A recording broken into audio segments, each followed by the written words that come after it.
Ndugu waandishi wa habari,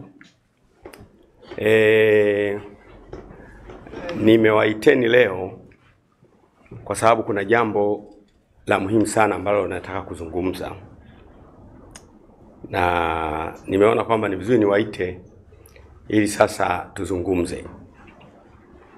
Kama mnavyofahamu, mimi nina kofia si 3 au 4, ziko nyingi kidogo, lakini mimi ni mbunge wa jimbo la Kawe, lakini pia ni mjumbe wa halmashauri kuu ya Chama cha Mapinduzi Taifa, lakini pia ni askofu wa Kanisa la Ufufuo na Uzima na vingine ambavyo siwezi kuvitaja. Lakini kichonifanya niwaite leo, nataka kuzungumza na kutoa ushauri. Na mada yangu ni utekaji katika nchi na ushauri wangu. Tumekuwa na mtiririko wa watu kutekwa na kupotea. Na hili jambo linahuzunisha sana, kwa kuwa sisi tunajulikana kama nchi ya amani, nchi nzuri, na kweli ni nchi nzuri na watu wake ni wazuri. Lakini tumekuwa na mlolongo wa watu kutekwa na kupotea. Hapa ndio nataka kuzungumza zaidi. Kwa hiyo utekaji katika nchi na ushauri wangu binafsi. Jambo la kwanza, unanifahamu mimi vizuri, huwa siongei hovyo hovyo. Nikiongea maana yake nina data. Nimejenga utamaduni maisha yangu yote. Ukiniona naongea mahali, ujue nina data. Ujue nimefanya study, nimefanya research, na nimefika wakati sasa niongee. Nimepata orodha ya watu waliotekwa ndani ya miaka kadha wa kadha, almost watu 83. 83 almost. Sasa na nina orodha kadha wa kadha ili kujenga hoja yangu na unielewe vizuri. Kwa mfano, kuna Kombo Bwana Twaha ambaye makazi yake ni Handeni, Tanga. Huyu 2024 ilikuwa tarehe 15 Juni, na yeye akaondoka. Tuna Kenneth Mwamlima, yeye ni tarehe 11 Aprili 2024, na yeye alitekewa kule, makazi yake ni Mbeya, lakini alipatikana Igunga. Tuna James CJ ambaye yeye alitekwa na yeye Agosti tarehe 17 2021, akapatikana makazi yake ni Nyakato, Mwanza. Tuko na wengi. Nina orodha ya kila mtu aliyetekwa na sehemu alikopatikana. Orodha hii hapa ina watu kama 83 kwa wakati tofauti. 83 kwa wakati tofauti na miaka ya karibuni tofauti. Ndugu zangu, ninaomba niwaambie ukweli kwamba utekaji si utamaduni wetu wa Kitanzania, na ni jambo ambalo halitakiwi kabisa kuwa entertained na mtu yoyote. Nitoe mifano. Kwa mfano, mimi natokea jimbo la Kawe. Kuna huyu bwana anaitwa Bwana Ali Kibao. Watu wakaja pale Tegeta, wakashushwa kwenye gari, watu wanaona, abiria wote wanaona, alafu akashushwa. Kesho yake kapatikana amekufa. Nataka nimuulize mtu yoyote, kama baba yako akishushwa mbele yako wewe mwenyewe, alafu kesho yake akapatikana amekufa, utajisikiaje? Kama baba yako mzazi akashushwa kwenye gari alafu kesho yake amekufa, utajisikiaje? Lakini sio huyo tu. Nataka kusaiti matukio ambayo pamoja na hao wengine 83, nataka kusaiti matukio ambayo yanagusa sana. Tumeona juzi kule mtu anaitwa Mdude ambaye na yeye watu wamekuja nyumbani kwake, wamevunja mlango, wamemchukua akiwa hai mbele ya familia yake, wameondoka naye, mpaka leo hakuna mtu anayejua yuko wapi. Na hata hatujui naye anayefuata sasa. Unaweza ukanyamaza, kumbe unafuata wewe. Kwa hiyo haya mambo kwa kweli yamezidi kipimo. Na lengo langu leo kwa kweli ni kuyasema haya mambo na kutoa ushauri na ufumbuzi wa mambo haya. Na kama mtu atanisikiliza, basi itakwendea vizuri. Kama usiposikia, basi haitakwendea vizuri. Lakini Ebu tuwaone hawa wajuzi hawa. Imetokea tena mwanaharakati. Huyu mwanaharakati wa Uganda, msichana anaitwa Agatha Atuhaire. Wamekuja hapa kwenye shughuli zao hizo za kuhudhuria mahakamani. Huyo mtu amechukuliwa na watu waliojitambulisha ni kama watu wa vyombo. Mimi sina hakika kama watu wa vyombo, kwa sababu leo naongelea utekaji kwa ujumla. Nimemwona anaongea kwenye YouTube kwa uchungu kabisa kwamba kaenda mahali akavuliwa nguo, akafanywa udhalilishaji na akaenda kutupwa mpakani. Sasa hebu tujaribu kuwaza, kama angekuwa ni mama yako mzazi, amechukuliwa, anavuliwa nguo, anadhalilishwa, anatupwa mahali, ungejisikiaje? Kama angekuwa ni dada yako kabisa, tumbo moja na wewe, amechukuliwa, nimemwona kwenye YouTube anasema amechukuliwa, amevulishwa nguo zote na amefanywa udhalilishaji. Ni kina nani hawa wenye ujasiri? Huyu mwingine Boniface Mwangi. Boniface Mwangi naye mwanaharakati kutokea Kenya, ambaye naye alikuwa amekuja kuhudhuria kesi pale, kuhudhuria kwenye kesi.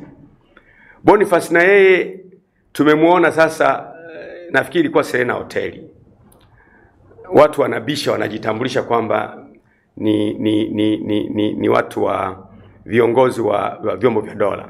Nimeona kwenye YouTube wanaongea nao kwamba jamani, mmekuja usiku sana, njoni kesho nini na nini. Vyovyote vile ambavyo imekuwa, lakini sasa mtu amechukuliwa na watu wanaodhaniwa kuwa ni vyombo vya dola. Wameenda naye, sasa baadaye mtu anaokotwa mpakani kule Horohoro, Tanga. Sasa kunakuwa na picha gani sasa? Mimi siamini kabisa, na asema tena siamini kabisa kama kuna vyombo Tanzania, kwa maana ya jeshi la polisi au idara ya usalama wa taifa au magereza au jeshi lolote, wanaofanya kazi kwa mitindo hii. Siamini. Narudia tena, siamini kama kuna chombo cha dola Tanzania kinaweza kufanya kazi kwa mtindo huu, kwa sababu Afrika Mashariki na Kati, vyombo vyetu vya dola ni kati ya vyombo mahiri zaidi kuliko vyombo vingine vyote. Na siamini chombo cha dola eti kwenda kumchukua mtu kwenye hoteli na mkajitambulisha kwamba ni chombo cha dola, alafu huyo mtu akaondoka, alafu akaokotwa ametupwa, si watasema ni nyie? Hakuna chombo cha dola ambacho kwa Tanzania ninachokiona mimi kinaweza kikafanya mambo ya kijinga kama haya. Hakipo. Kwa hiyo mimi nanipelekea kuwaza mambo mengi sana. Kwanza, imeleta matatizo sasa. Kwa mfano, ninasikia mimi rais wetu anatukanwa kule Kenya, wanamtukana rais. Alafu yule aliyechukuliwa anasema eti alikuwa anapigwa, anaambiwa sema asante Samia. Hivi kweli kuna chombo cha dola kwa maana ya polisi au idara ya usalama kinaweza kuwa kinampiga mtu alafu kinamlazimisha kusema asante Samia? Kwa nini image au sura ya rais wa Tanzania inaharibika kwa kiwango hiki? Why?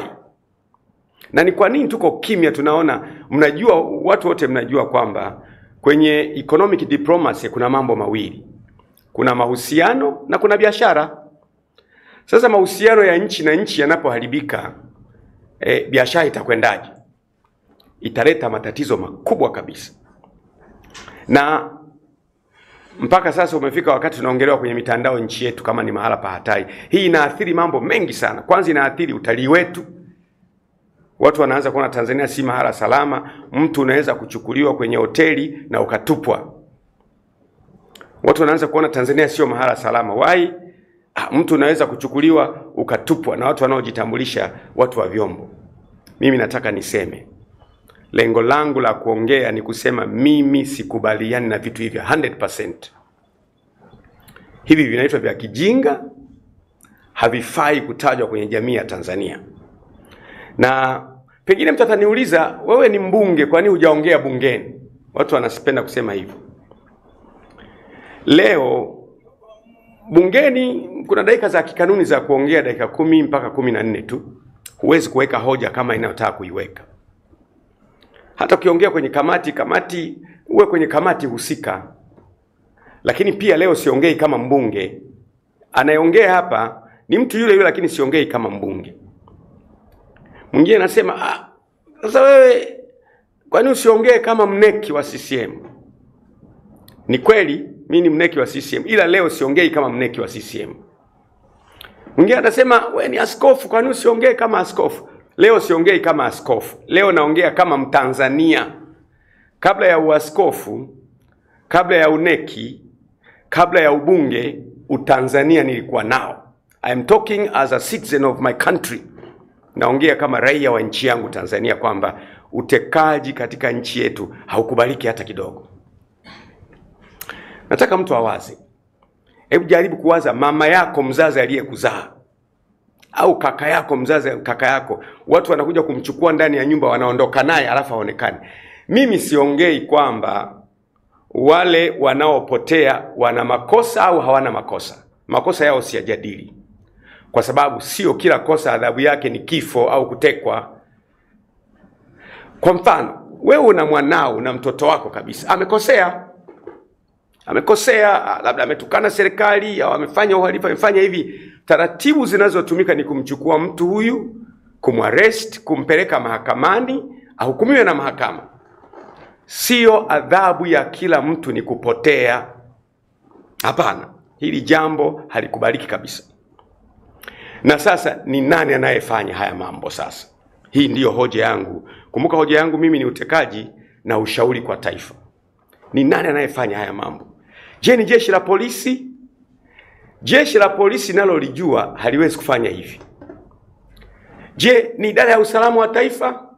Idara yetu ya usalama wa taifa ni watu very intelligent, hawezi kufanya hivi.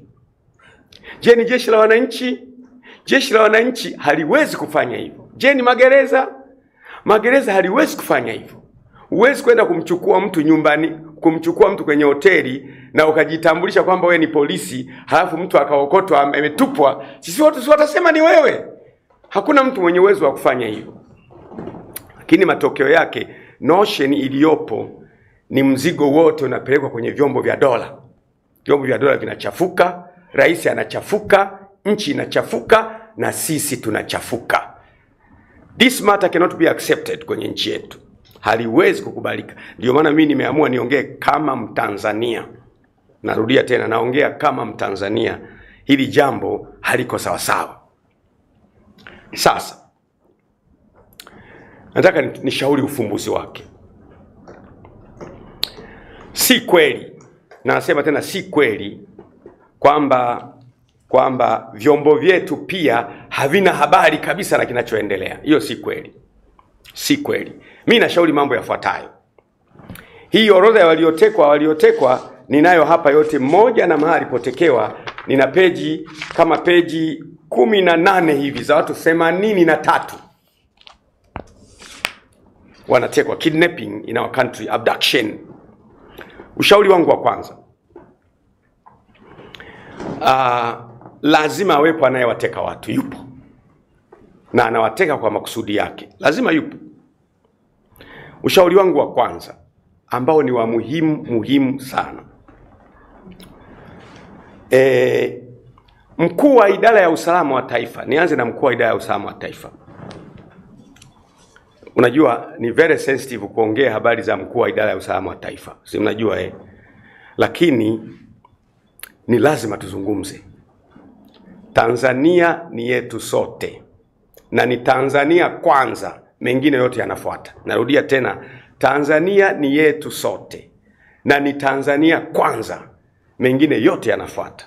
Vyama vinafuata baadaye, makanisa yanafuata baadaye, vyuo vinafuata baadaye. Tanzania kwanza. Alafu wengine wanafuata baadaye, na Tanzania ni yetu sote. Nianze na idara ya usalama wa taifa. Idara ya usalama wa taifa, mkuu wake, mkurugenzi wake mkuu, kwa mujibu wa sheria ya idara ya usalama wa taifa ambayo tuliipitisha bungeni, nafikiri ni sheria namba 1 ya mwaka 2024. Sheria ya idara ya usalama wa taifa ni kwamba mkuu wa idara ya usalama wa taifa anateuliwa na rais wa Tanzania bara na wa Zanzibar, na msaidizi wake anateuliwa na rais, ni mteule wa rais. Na kwa ujumla wake kwamba kiongozi mkuu wa idara ya usalama wa taifa na wa pili na wa tatu na wa nne, hawa wote kusema kweli wanapatikana kutokana na mapenzi mema ya rais wa nchi. Hiyo ni kweli, mapenzi mema ya rais wa nchi. Inaweza isiwe moja kwa moja, lakini ni wateule wa rais wa nchi. Sasa na vile vile kama rais wa nchi akijisikia kwa sababu za maslahi ya nchi au ya uongozi hakutaki, pia wanaondolewa na kiongozi wa nchi, wanateuliwa na kiongozi wa nchi na wanaachishwa kazi na kiongozi wa nchi. Vile vile kwenye jeshi la polisi, mkuu wa jeshi la polisi IGP naye vile vile anateuliwa na mkuu wa nchi, lakini pia anaondolewa na mkuu wa nchi. Vile vile magereza, mkuu wa jeshi la magereza pia na yeye anateuliwa na mkuu wa nchi na anaondolewa na mkuu wa nchi. Vile vile na jeshi la wananchi CDF, na yeye vile vile mkuu wa jeshi la wananchi anateuliwa na rais na anaondolewa na rais. Kwa rais akiona vyovyote vile anaweza kumuondoa wakati wowote. Sasa mimi nina mapendekezo yangu ya muhimu sana, na mapendekezo haya yasipoeleweka nitarudi tena kuongea na nyie. Unajua, ukiongea hoja nzito kama hii, kuna wale watu ambao wanarukiaga hoja barabarani. Kwenye hili jambo mimi niko tayari kurudi hata mara 6 hata mara 100, ili tulifanye vizuri, tuishi kwenye nchi kwa furaha. Kwa mfano, kwa sababu hawa wakuu wa vyombo wote ni wateule wa rais, ni jambo zuri. Mimi nawaza kwamba huyu mkuu wa chombo huyu, kwa mfano mkuu wa idara ya usalama, ameteuliwa na rais. Alafu huyu mkuu wa idara ya usalama anafukuzwa kazi na rais. Ikitokea huyu mkuu wa idara ya usalama amepishana na mheshimiwa rais kwenye jambo ambalo ni la maslahi ya nchi, sisi ni wanasiasa. Mheshimiwa rais au mwanasiasa mwingine yote angependa maslahi yake ya kisiasa ya shamili. Hakuna mtu mjinga duniani ambaye asingependa siasa yake shamili. Kila mtu angependa. Kwa mfano, huyu mkurugenzi mkuu wa idara ya usalama wa taifa akaona liko jambo ambalo ama mheshimiwa rais ama mamlaka za nchi zinafanya kinyume na uzalendo wa Kitanzania. Halafu akashauri, bwana, mimi kama mkuu wa idara ya usalama wa taifa ninaona kwamba hili jambo linahatarisha usalama wa nchi, liachwe. Anafukuzwa kazi, anaondoka. Kwa sababu huyu naye mshauri mambo ya kizalendo ndio ana mamlaka kufukuza kazi, unaondoka, analetwa mwingine. Akiletwa mwingine na yeye akionekana yeye kuna mambo fulani ambayo, mimi natoa mifano, kuna mambo fulani ambayo ni ustawi wa nchi, naye anayakwamisha, yamekuja, lakini yeye anashauri, bwana, mimi naona mheshimiwa ili jambo tusilifanye kwa sababu linahatarisha usalama wa nchi. Akikataa anafukuzwa, atakuja anaitwa mwingine.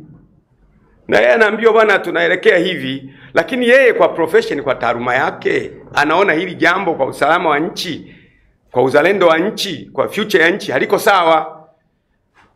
Akakataa, naye anafukuzwa. Atakapokuja wanne atakubali, kwa sababu hawa ni binadamu wenye ana familia, huyu mtu ana watoto, ana maisha, ana ambition, ana watu wanaomtegemea, ni mtu. Mkuu wa idara ya usalama wa taifa, mkuu wa jeshi la polisi, mkuu wa jeshi la magereza, mkuu wa jeshi la wananchi ni binadamu kama binadamu mwingine yeyote. Akiona wenzangu walitetea maslahi ya nchi wamefukuzwa na mwenzangu mwingine amefukuzwa, itabidi mtu akubali. Mimi sisemi kwamba kuna mtu amekubali, kuacha kutetea uzalendo wake akawatetea wanasiasa. Mimi nakupa mfano kwamba atakubali. Nikupe mfano. Ni mifano hii. Naomba nielewe vizuri. Kwa mfano, tunadaiwa deni niseme. Tunadaiwa deni na nchi fulani. Labda Ufaransa au Uingereza au nani. Au kampuni yoyote au taasisi yoyote. Halafu hiyo taasisi nayo tudai deni kama nchi ikasema basi ule muda wa kulipa umepita.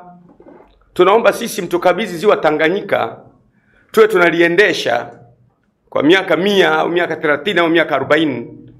Halafu tutatumia kwa maana ya tutavua, tutafanya utalii, miaka 40 au 20 tutarudisha hela zetu. Unanielewa Hasa huyu mkuu wa chombo, kwa mfano mkuu wa idara ya usalama wa taifa, au mkuu wa jeshi la polisi, au mkuu wa jeshi la wananchi, au mkuu wa jeshi la magereza, au wakuu wa vyombo wote wakasema, samahani mheshimiwa, hili jambo ni kweli tunadaiwa, tutafute njia nyingine. Tusimpe huyu ziwa Victoria. Ameondoka yule, amefukuzwa yule. Lakini alichofukuziwa sio kwamba amefanya kosa, anatetea masilahi ya nchi. Ndio maana kimemfanya afukuzwe kazi. Kwa hiyo tukifanikiwa kuwalinda hawa wakuu wa vyombo wasifukuzwe hivi kirahisi, watakuwa na uwezo wa kuisimamia nchi yetu vizuri bila kupata madhara yanayoathiri familia zao. Utekaji unaondoka. Utaniuliza mimi, sasa utekaji unaondokaje? Siamini. Narudia tena, I don't believe it. Siamini kama watu wanaotoweka hawa eti vyombo vinakuwa havina taarifa kabisa 100%. Siamini. Na kama ndivyo hivyo kwamba vyombo havina taarifa kabisa, basi tunaishi kwenye nchi ambayo ni hatari. Lakini mimi siamini. Kama nilivyosema, vyombo vyetu ni very competent. Idara ya usalama wa taifa very competent. Polisi wetu wazuri. Jeshi letu la wananchi ni zuri.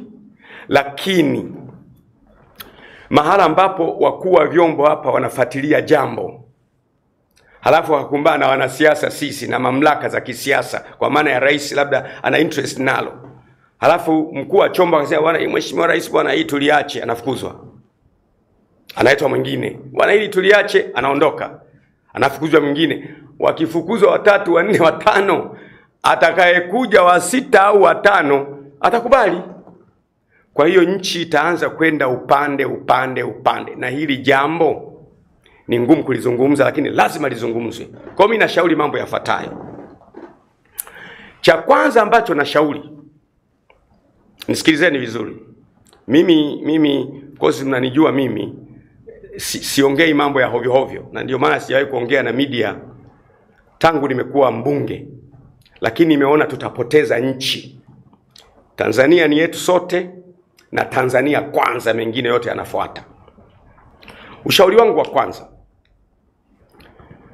ni kweli tubadilishe sheria yetu.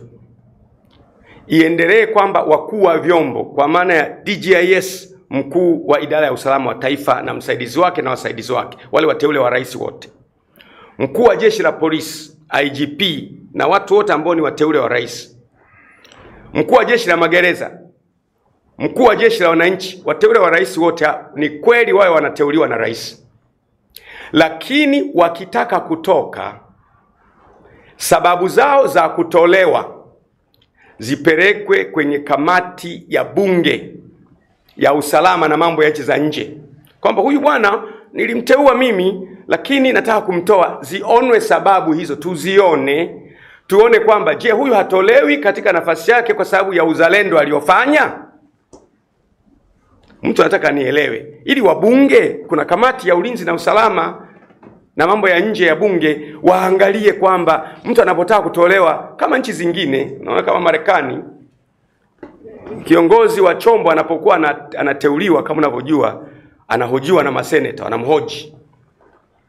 Na sisi tufike mahali kwamba kiongozi wa chombo anapotaka kuondolewa, sababu za viongozi wakuu wa vyombo ambao ni wateule wa rais, kama DGIS na aliye chini yake na aliye chini yake, na mkuu wa jeshi la polisi na wale wote ambao ni wateule wa rais, na magereza na jeshi la wananchi wateule wa rais, umteue sawa.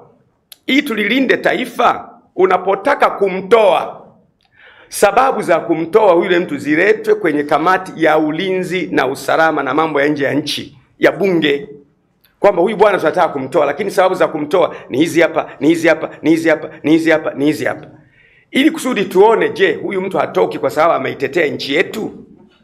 Huyu mtu hatoki kwa sababu ametimiza wajibu wake wa kitaaluma katika kuisaidia nchi yetu iwe bright? Hiyo itatusaidia sana, na itawafanya hawa wakuu wa vyombo wawe wanaamua mambo, hata kama wakiamua kinyume na mamlaka zetu, lakini waamue kwa kuitetea nchi yao wenyewe. Hapa tutaona sasa ethics za kazi zao zimekuwa salama. Ni binadamu hawa. Mtu ataniambia kifupi tu, Gwajima, hawa wameapa bwana, wana kiapo. Sikiliza, DJIS ana kiapo, ni binadamu, ana familia na watoto, na msaidizi wake wana familia na watoto. Leo hii ameambiwa ondoke. IGP ana familia na watoto na future. Ameliona jambo ambalo haliko vizuri kinchi, haliko vizuri kiusalama, haliko vizuri kiuzalendo, lakini mamlaka za kisiasa zinaliona hili jambo ni kete ya kisiasa. Amesema sasa, hili bwana hapana, mheshimiwa, hili hapana, nenda nyumbani. Analetwa mwenzako, naye anasema hapana, nenda nyumbani. Utafika wakati ataletwa mtu wa kukubali mambo ambayo hayako sawa, halafu tumepoteza nchi. Tunakoelekea, where we are heading now as a country, kuna siku tutapata matatizo. Kwa mimi nashauri kwamba tuitengeneze sheria yetu, kwamba ni kweli wakuu wa vyombo hawa wote waendelee kuteuliwa na rais, lakini ili watoke kwenye madaraka yao, sababu za kwa nini watoke iletwe kwenye kamati ya ulinzi na usalama mambo ya nchi nje ya bunge, kwamba huyu bwana tunataka kupumzisha, lakini sababu zenyewe ni hizi, tuzione. Asije kuwa anapumzishwa kwa sababu amekataa kuuza bandari. Mimi siyasema bandari imeuzwa, nakupa mfano. Asije kuwa anaondolewa kwa sababu amekataa kuuza mapoli. Asije kuwa ameondolewa kwa sababu anawatetea wananchi. Tukajikuta tunapoteza wakuu wa vyombo wazuri wenye uwezo wa kutetea nchi, na tunakuwa na wakuu wa vyombo ambao hawawezi kuitetea nchi. Hiyo ndiyo hoja yangu ya kwanza, na ni muhimu sana. Vinginevyo tukiendelea hivi, hatuna nchi kule mbele. Hakuna mtu ambaye hajui kwamba wewe ukiwa mtu mzima na umefika kule juu, ukaambiwa ufanye kitu, halafu ukakataa au ukashauri vinginevyo, kwa hapa Tanzania au mahala pengine, hautasafa consequence, utasafa. Na wale wakuu wa vyombo mliopo, mnaweza kuyaona maneno yangu haya ni ya Gwajima. Itakapowafika na nyie mtaelewa kwa nini Gwajima alikuwa anasema haya. Mnaweza kureact na kusema, Gwajima huyu kwa nini anaongea haya? Lakini mbona yaliwafika wenzenu? Yatakapowafika na nyie mahala fulani, na nyie mtaona. Nitoe mifano mizuri. Mimi ni mtu wazi. Mimi nikiongea naongea. Wakati Rais John Pombe Magufuli anatoka madarakani, tulikuwa na mkuu wa idara ya usalama wa taifa, DJIS, alikuwa anaitwa Diwani. Alipoingia mheshimiwa rais wangu na mwenyekiti wangu, for some reasons Diwani ameondoka hapa katikati hapo. Na haondoki yeye, na walio chini yake wote wanaondoka. Tumekaa kidogo, akaja mwingine pale. Na wasema hawa kwa sababu hawa they are public figures, wanachaguliwa, sio siri hawa. Akaja mwingine hapo katikati sasa, ambaye akaja na yeye, nafikiri alikuwa anaitwa Masori. Na yeye kaenda hapo katikati hapo, na yeye akaondoka na walio chini yake wote. Amekuja katikati hapo, anaitwa Alisiwa. Alisiwa naye amekaa muda kidogo, na yeye akaondoka na walio chini yake. Amekuja huyu tulionao sasa hivi, ndugu yangu, rafiki yangu Suleiman Mombo, ndio tuko naye sasa. Unaweza kujiuliza, ndani ya miaka mitatu hawa wote wanaondoka, aliye chini yake na aliye chini yake na aliye chini yake na aliye chini yake, wamekosea nini? Kwa lazima tujifunze kwamba nchi ili iwe imara, iwe na vyombo vinavyobaki constant, viwe mbali na pressure ya wanasiasa. Narudia tena, For we to have a precious country and a protected country, tunatakiwa kuwa na government apparatus, vyombo vya serikali ambavyo vyenyewe vinasimama kama vyombo. Vikiliona jambo ambalo ni hatarishi kwa nchi, vinasema hapana. Na hapana yao haileti wakadhulika na familia zao. Leo hapana akisema amezulika, hapana hana kazi, ubalozini anapotea. Kwa mimi ni ushauri wangu, tena wa muhimu kabisa. Hii itatusaidia sana. Nitoe mfano sasa. Narudi kule nikotoka sasa. Kwa mfano, hawa wanaopotea, nikupe mfano, wanaotekwa na kupotea hawa. Ikiwa kuna kikundi ambacho si idara ya usalama wa taifa, sio polisi, sio jeshi la magereza, sio jeshi la wananchi, kinawachukua hawa watu, kinaondoka nacho. Halafu sasa hawa idara ya usalama wa taifa wanapofuatilia, wakagundua kwamba hicho kimetumwa na mwanasiasa fulani mwenye mamlaka iliyowateua, hawezi kukishughulikia. Nakupa mfano. Sijasema ni hivyo, nielewe vizuri. Nakupa mfano. Kwa sababu ni ngumu kuamini kwamba eti polisi anakwenda kumchukua mtu kwenye hoteli, anajitambulisha mimi polisi. Toka ndani si tunataka kuhoji tu. Umejitambulisha wewe ni polisi. Halafu huyu mtu anaokotwa ametupwa. Sasa si umejiexpose mwenyewe? Sioni kama kuna chombo cha kweli cha Kitanzania chenye uwezo wa kumchukua mtu kikajitambulisha au kikaenda kumtupa na kinamtupa huku kinamwambia sema asante Samia. I don't believe. Vyombo vyetu they are so competent. Vijana wa idara ya usalama ni competent, polisi wetu ni competent, jeshi la wananchi ni competent, magereza ni competent.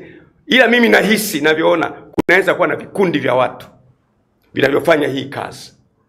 Na kama vikundi hivyo kama ikatokea vikundi vile, kwa mfano nika kikundi fulani, lakini aliye nyuma yake pengine ni yule kiongozi anayewateua hawa watu wa idara ya usalama wa taifa, wakifuatilia tumekukamata, nyamaza, itabidi anyamaze. Asiponyamaza nje ya kazi.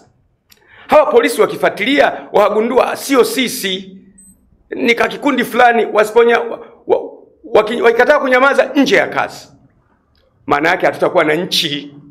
Ni lazima hawa wakuu wa vyombo tuwalinde ili waweze kusimamia nchi yetu sawa sawa, tuwe na future iliyojaa baraka. Na pia damu kumwagika katika nchi ni laana pia. Tunaiingiza nchi yetu kwenye laana. Nitoe mfano. Mimi natoa mifano ya kueleweka. Mfano kama huu, nikupe mfano kama huu. Na rafiki yangu mtoto wa Mama Samia Suluhu Hassan anaitwa Abduli. Rafiki yangu nampenda na mheshimu. He's my friend. Natoa mfano sasa. Ikatokea Abduli, mtoto wa Mama Samia, wa mwenyekiti wangu, wamekuja watu wamemchukua, wameondoka naye. Kesho kaokotwa hana macho. Unachukuliwa kwenye basi na watu wanaona, kesho unaokotwa huna macho. Sasa how would you feel? Utajisikiaje? Ikatokea mtoto wa Askofu Gwajima. Mtoto wa Askofu Gwajima, Jordan, amechukuliwa, ameondoka naye, kesho anaokotwa hana macho. Mtoto wa Majaliwa, Kassim Majaliwa, waziri mkuu, anachukuliwa, kesho anaokotwa hana macho. Anafuatwa ndani ya nyumba, kwa mfano ni kama ilivyokuwa kwa Mdude. Amefuatwa ndani ya nyumba, watu wanavunja nyumba. Mke wake anaona, mume wake anavuliwa, anapigwa si nyundo au nini. Halafu baada ya siku unaona michirizi ya damu, ameondoka hivyo. Ni mtoto wa nani huyo? Ni mtoto wa Wambura IGP. Ni mtoto wa DJIS. Ni mtoto wa mkuu wa jeshi la wananchi. Hivi kweli inawezekana hivyo? Haiwezekani. Kwa nini sasa tunaona hao wanaopotea kana kwamba ni mbuzi, ni kondoo? Lazima tufike wakati, mimi naamini si vyombo vya dola vinavyofanya haya, kwa sababu vyombo vya dola they are competent enough kufanya mambo bila kuacha trace. Chombo cha dola kinajitambulisha kwenye hoteli ya kimataifa kama Serena, sisi ni polisi toka ndani. Halafu huyu mtu amekuja kuokotwa kesho. Huyu dada wa Kiganda huyu, Agatha Atuhaire, anasema nimeona kwenye YouTube hata amevuliwa nguo zote. Halafu anapigwa sehemu za siri na watu waliojitambulisha kama vyombo vya dola. Hiki kitu ni aibu kwa nchi. Hatuwezi kuwa na watalii siku zijazo. Hoteli zetu haziwezi kuaminiwa, mahusiano yetu yanaharibika. Mimi siwezi kukaa kimya. Wale mnaokaa kimya kaeni. But I can't take it. Siwezi mimi kukaa kimya. Tanzania ni yetu sisi sote. Tanzania kwanza, anything else follows. Kwa hiyo ushauri wangu ni huo.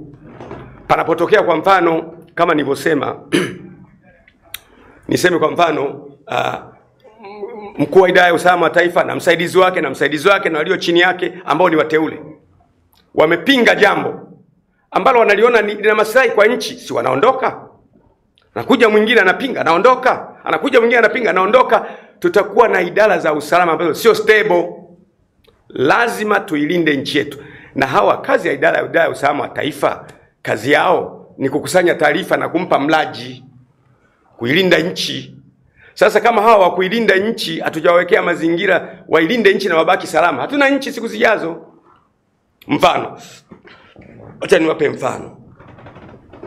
Mimi tangu nimeingia bungeni nimezungumza sana kuhusu maono ya nchi, kwamba nchi lazima iwe na maono ya muda mrefu, miaka 50, miaka 100 na kuendelea.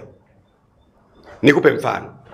Kwa mfano tuna maono sasa ya miaka 30 nafikiri, 25 ambayo hayatoshi kwa mjibu wangu mimi. Mimi nipenda 50 ili rais anayeingia madarakani akute maono ya nchi. Sio anaingia rais huyu tunaelekea kushoto, anaingia rais huyu tunaelekea kulia, anaingia wengine tunaelekea magharibi, wote wanaendelea. Kikwete rais Nyerere aliendelea mbele kwa namna yake. Ali Hassan Mwinyi rais wa pili alipeleka Tanzania vizuri kwa namna yake. Rais wetu Benjamin Mkapa na yeye Tanzania aliikimbiza kwa namna yake. Mnakumbuka kuhusu utandawazi. Akaja ndugu yangu na mtani wangu Jakaya Kikwete aliipeleka kwa namna yake vizuri sana. Amekuja Magufuli naye kwa namna yake, na Mama Samia pia naye anapeleka kwa namna yake. Lakini namna moja ni kinyume ya ile nyingine. Tutafika wapi sasa? Hatuwezi kufika. Namna moja kama iko kinyume na ile ya pili, maana yake kushoto, kulia, magharibi, kaskazini, hatuwezi. Lazima patikane mtu wa vision ya nchi itambulike, na rais anakuwa mwajiriwa wa maono ya wananchi. Sasa kina nani wanayalinda haya maono, kwamba rais anayeingia madarakani asitoke? Vyombo hawa sasa, DGIS na brain yake, mkuu wa jeshi la usalama, mkuu wa idara ya usalama wa taifa na watu wake, mkuu wa jeshi la polisi na watu wake, mkuu wa jeshi la magereza na watu wake, mkuu wa jeshi la wananchi na watu wake, wanatengeneza sasa ubongo wa nchi wa kuyalinda maono ya nchi na mwelekeo wa nchi, ili kila rais anaingia anafata leli ambayo wananchi wameiweka. Hapo tutakuwa salama. Lakini mimi nimesema kwamba shida ya utekaji iko hapa. Shika ya utekaji iko hapa. Mimi siamini. Mtu aniambie basi kwamba askofu, vyombo havina taarifa kabisa. Mimi nitashangaa, nitaona basi tunakaa sehemu sio salama, kwamba hakuna taarifa kabisa. Mimi naamini na nasema hivi kwamba inawezekana kukawa kuna taarifa, lakini pengine wanafuatilia wanakuta hapa kikundi kilichomchukua huyu si idara ya usalama wa taifa, sio polisi, sio jeshi la wananchi, sio magereza. Kikundi fulani kametengenezwa na mwanasiasa fulani kwa ajili ya faida zake za kisiasa. Wakigusa wanaambiwa si atafukuzwa kazi. Na atafukuzwa kazi. Unaacha kwa utajikuta tuko namna hiyo. Hebu angalia tukio la Padri Kitima. Father Kitima amekuwa mkuu wa university ya Sauti pale Mwanza. Father Kitima ni kiongozi wa kiroho mkubwa, anashambuliwa, anapigwa. Katekista mmoja kule naye kashambuliwa, akapigwa. Watu wanaondoka hivi mbele ya macho yetu. Ili jambo haliwezi kukubalika. Na mtu anayesema kwamba sasa wewe Gwajima ni mwana CCM, kwa nini unapinga? Kwa nini wana CCM wanakubali kuteka? Wana CCM ndio tunateka sisi. Hatuteki CCM. CCM hatuteki watu. Na mwana CCM yoyote wa kweli lazima akasirishwe na jambo hili. na aseme jambo hili haliwezi kukubalika. Sasa ushauri wa kwanza ni huo, kwamba wakuu wa vyombo ili wafanye kazi zao kwa umahiri wanatakiwa wasiondolewe kwenye kazi zao kwa mapenzi ya mwanasiasa aliyewaweka, ili wawe na uwezo wa kukataa baadhi ya mambo anayowaambia ikiwa wanalinda maslahi ya nchi. Kwanza hiyo. Jambo la pili, vijana wetu wanajeshi, kwa maana ya vijana wetu wa idara ya usalama wa taifa na vijana wetu polisi, magereza na jeshi la wananchi, maslahi yao, kwamba hawa vijana walipwe vizuri.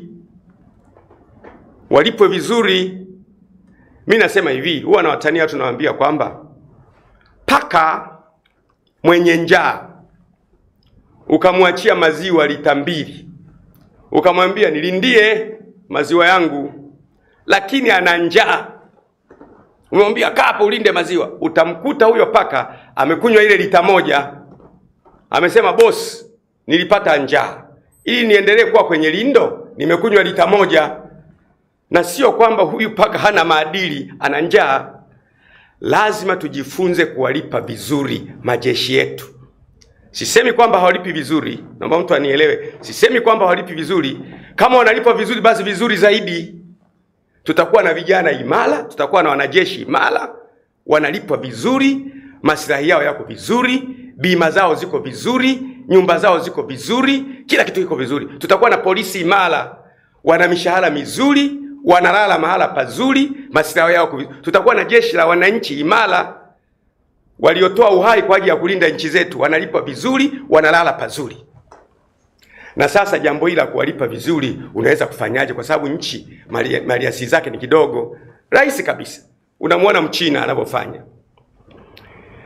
Tunaweza kuanza makampuni ambayo yanatoka jeshi la wananchi. Kwa mfano nikupe mfano. Tukawa na makampuni ya ujenzi. Kampuni ya ujenzi yanatoka jeshi la wananchi.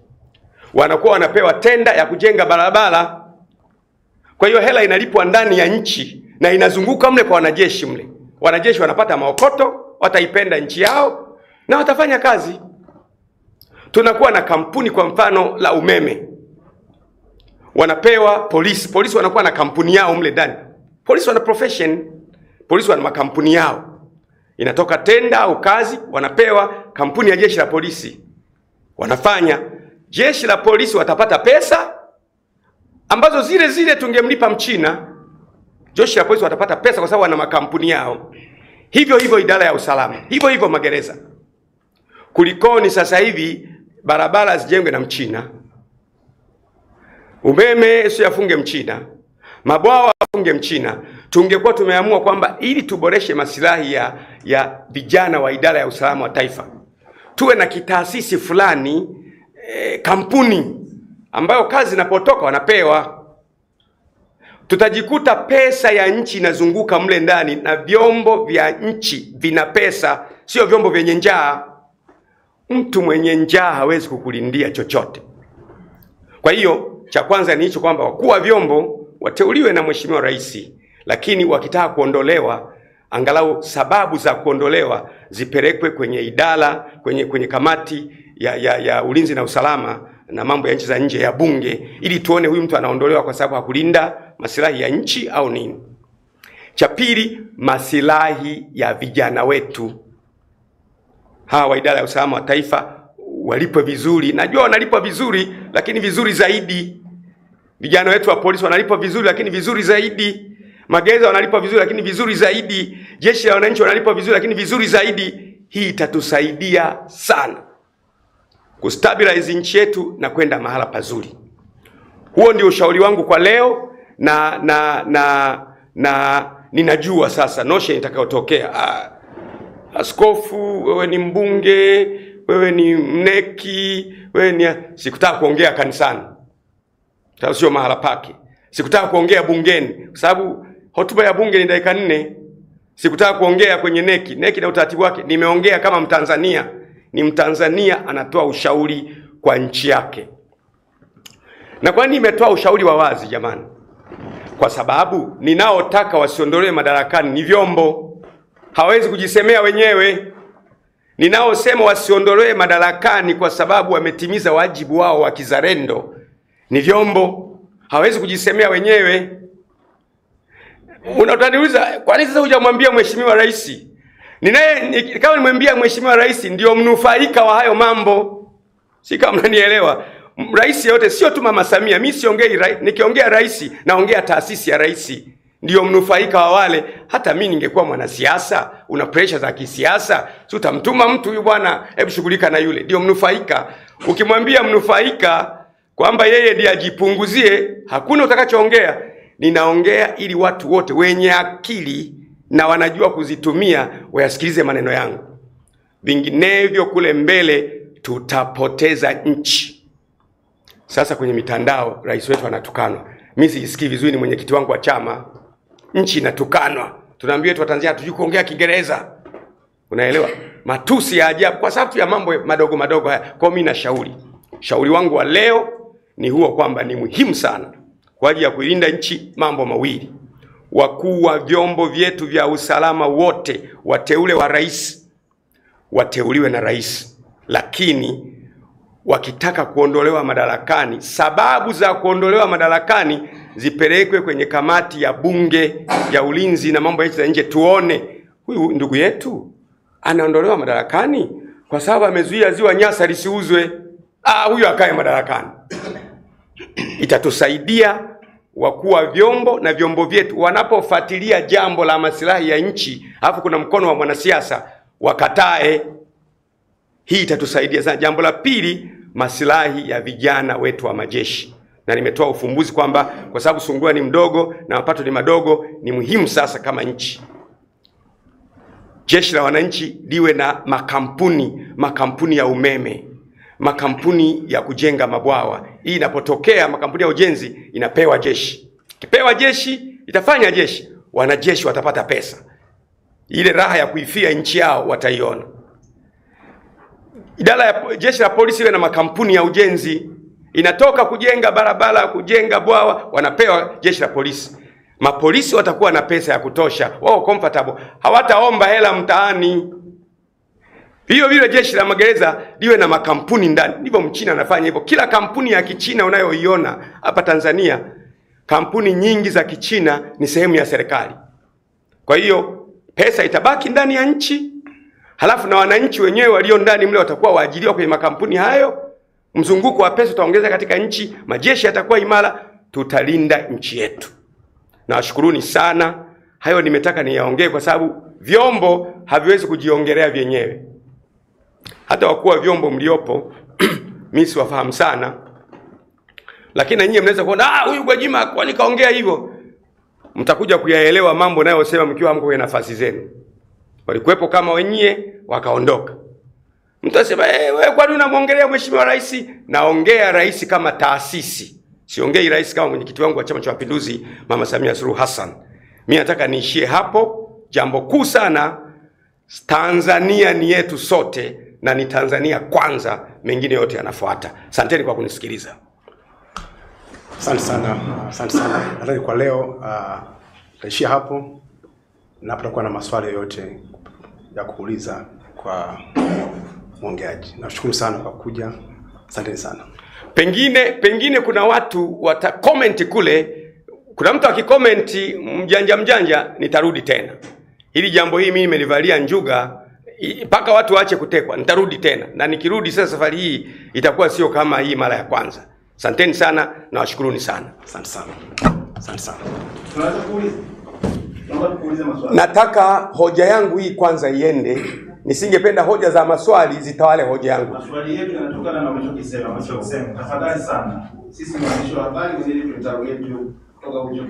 Sawa, karibu maswali mawili matatu. Mimi na maswali matatu. Karibu.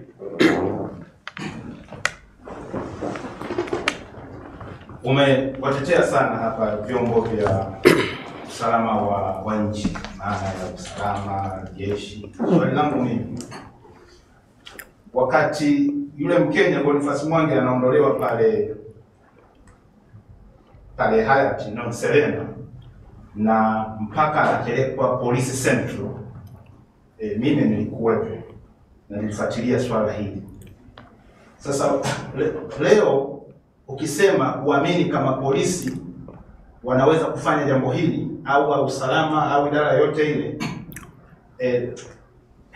mtu atauliza, hawa wamekuja na uniform, wamejitambulisha, wamemchukua huyu mtu, wamekwenda wamefanya walioyafanya na wamempeleka kituo cha polisi, na mpaka ikaandikwa wanasheria wakaenda mahakamani kabla hata kesi haijasikilizwa akawa wamepatikana. Kwa nini unapata kigugumizi cha kunyoshia kidole vyombo vya usalama ambavyo kila mtu, hata mimi mwandishi wa habari, nafahamu huyu mtu alichukuliwa na polisi? Ningejibu hilo alafu uende la pili. Kwanza nikuulize swali. Je, unaona wewe ni jambo la kawaida kwenda kwenye nyumba ya mtu ukajitambulisha, mimi bwana ni Athumani, nakuja kumchukua baba wa nyumba, na wakakuona huyu ni Athumani, ukaenda na baba wa nyumba, halafu baba wa nyumba akaokotwa kesho amekufa? Mtu aliyefanya kitendo hicho unaona ni wa kawaida? Sio wa kawaida, kwa sababu si umeonwa, wamekuona watu. Unanielewa? Watu wamekuona. Ndio mimi nasema kwamba sioni idara ya polisi yenye kufanya hivyo, na kama inafanya hivyo ndio maana nimekwambia sasa kwamba kunaweza kuwa na kikundi fulani kinachofanya hivyo, halafu wa polisi unakiona, lakini kuna mtu mzito mbele. Umenielewa maana yangu? Mimi yani we si kitu cha kawaida ukajitambulisha, mimi ni bwana Athumani, namtaka baba wa nyumba hii Mwaigomole, ukaondoka naye. Halafu kesho Mwaigomole pengine kesho Mwaigomole amekufa, wewe si uliondoka naye wewe? Watu watasema aliyeondoka naye ni huyu hapa, ndiye aliyemuua. Unanielewa? Lakini mimi natafuta solution. Maongezi haya yangu mimi ni kutafuta solution. Je, ikiwa nalosema neno ikiwa kweli hawa ni watu wa vyombo, ikiwa kuna kigugumizi gani cha kumchukua huyu mtu aliyefanya hivyo, ikiwa ndio maana nimetoa ushauri kwamba wakuu wa vyombo wasiwe wanaondolewa na aliyewateua ambaye ana maslahi ya kisiasa, ili mkuu wa vyombo huyu awe na uwezo wa kusema hapana. Umenielewa? Swali la pili hilo, umenielewa? Lingine umezungumza mchakato wa kuondoa hawa watu usiishie kwa mamlaka ya uteuzi iende bungeni. Ndio. Askofu, wewe unafahamu bunge kwa muundo wake tu, kwa bunge letu la Tanzania ni extension ya executive. Ndio. Na unafahamu kabisa namna gani bunge linalopatikana, na bunge liko submissive kwa executive. Katika mazingira haya, hata kama bunge litapewa hiyo mandate, unaamini bunge linaweza kabisa kumgomea rais katika mazingira ya bunge tulilonalo, au tunahitaji pia hata hilo bunge litengenezewe uhuru wake wa kuamua mambo? Mimi niwe mkweli, mimi ni mbunge, na kwenye ubunge wangu nimekuwa mbunge asiyejadili kwenye mambo yanayohusu maslahi ya nchi. Kuna baadhi ya hoja bunge huwa linakataa kabisa. Mimi mwenyewe nimekuwa mbunge kwenye kamati ya biashara, viwanda. Kuna baadhi ya mambo tumekataa. Kuna baadhi ya mambo yanapita kama unavyosema, lakini wabunge ukifika wakati hoja imekuja yenye maslahi ya nchi, hata kama sio wote, kuna baadhi ya wabunge watakao hoji na kusema huyu mkuu wa idara ya usalama wa taifa na msaidizi wake na msaidizi wake na msaidizi wake, sababu hii anayotolewa amelinda nchi. Tutakuwa na kitu fulani kabla hatujapata kitu kikubwa cha kusaidia nchi na maono ya nchi. Naam. Hapa press conference yako umejaribu kuvitetea vyombo vya ulinzi, lakini ni kama unaurusha mpira, unaurusha lawama kwa wateuzi wa hivi vyombo vya ulinzi. Mtu anayeteua hivi vyombo vya ulinzi kwa katiba yetu ni rais na mamlaka ya kuondoa na kuteua na kuondoa. Na umezungumzia wanufaika wa haya mambo ni wanasiasa. If that is the case, hapa itatafsiriwa kwamba Askofu Gwajima anakuja kumnyoshea kidole rais kwa sababu ndo mwanasiasa na ndio mteuzi wa hawa watu. kwamba yeye ni mnufaika wa haya mambo yanayoendelea. Wewe taasisi ya urais unaifahamu nchi hii na ilivyo na nguvu kikatiba, achana na nani kiutamaduni. Umejiandaa? Maandalizi yaliyopo ni rahisi kabisa kwamba mamlaka za nchi zinatokea kwa wananchi. Katiba yetu inasema mamlaka zinatokea kwa kina nani? Wananchi ndio kisima cha mamlaka. Na normally mimi ninapoongea rais naongea taasisi ya rais, ambayo ni kweli kwamba taasisi ya rais ndio inawachagua hawa. Taasisi ya rais ndio inaondoa hawa. Na unaweza kuniuliza kwa mfano hivi, hebu nisikilize vizuri, unaweza kuniuliza kwa mfano hivi, mbona jambo hili hukulisema wakati wa Nyerere hawa watu walikuwa wanateuliwa na wanatolewa na rais? Wakati wa Mwinyi walikuwa wanateuliwa, wanatolewa na rais. Wakati wa Mkapa pia, wakati wa JK pia, wakati wa Magufuli pia. Mbona hukusema wakati ule? Nikwambie jambo moja. Wazee wetu walikuwa na maadili kuliko kizazi tunachokwenda. Mzee Nyerere, kina mzee Mwinyi, kina mzee Mkapa, kina mzee Jakaya, kina Magufuli na mama Samia bila shaka. Walikuwa na maadili kuliko tunakokwenda. Kuna siku tutapata rais ondoa bandika, ondoa bandika, ondoa bandika. Kwa hiyo lazima sasa hivi tuione danger. Mtu yoyote mwenye akili timamu, Biblia inasema wenye akili huiona hatari wakajificha, wajinga wakaendelea wakaangamizwa. Kwa hiyo naposema ni taasisi ya rais, na maanisha kwamba ni muhimu sana, na nasema tena ni muhimu sana kwamba taasisi ya rais yenye uwezo wa kuchagua na kufaya hawa viongozi wa dola iendelee kuchagua.